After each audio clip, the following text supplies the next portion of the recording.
Hello friends, welcome to Rachel's Mythical Stories. Once upon a time, a flock of doves lived in a jungle. One day, the doves set out in search of food. The doves flew for quite some time, but unfortunately, they could not get any food. The doves were hungry and exhausted.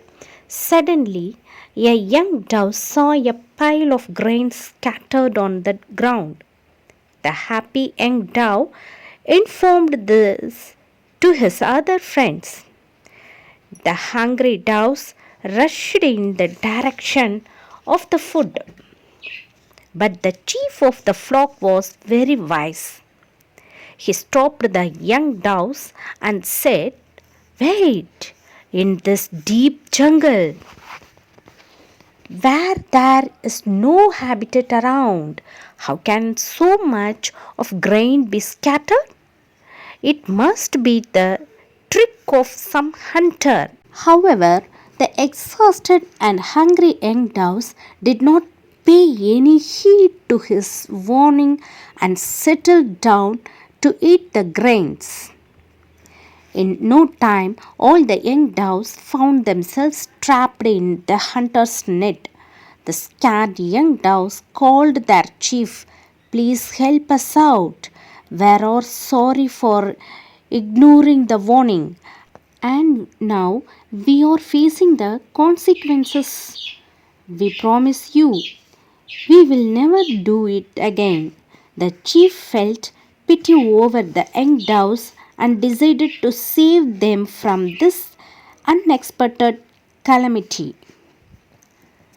The chief said, "All of you exert together and fly with the net."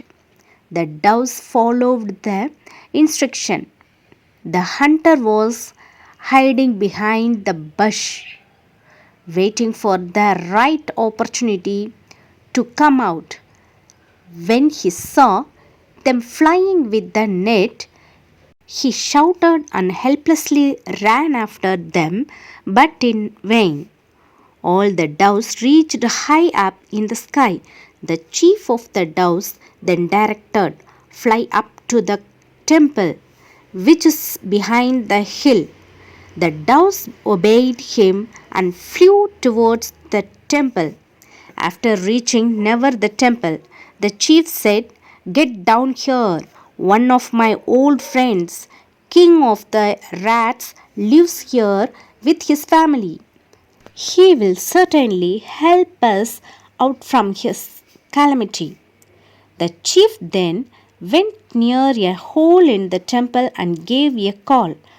"Oh friend, please come out and help us." Recognizing the voice of his old friend, the king of the rats rushed out. Seeing the other doves in the net, he at once understood their trouble. The noble king then rushed to his hole and returned with a number of rats. All the rats Thanks put for their watching efforts together, and subscribe nipped the net immediately. and set Thank the doves you. free.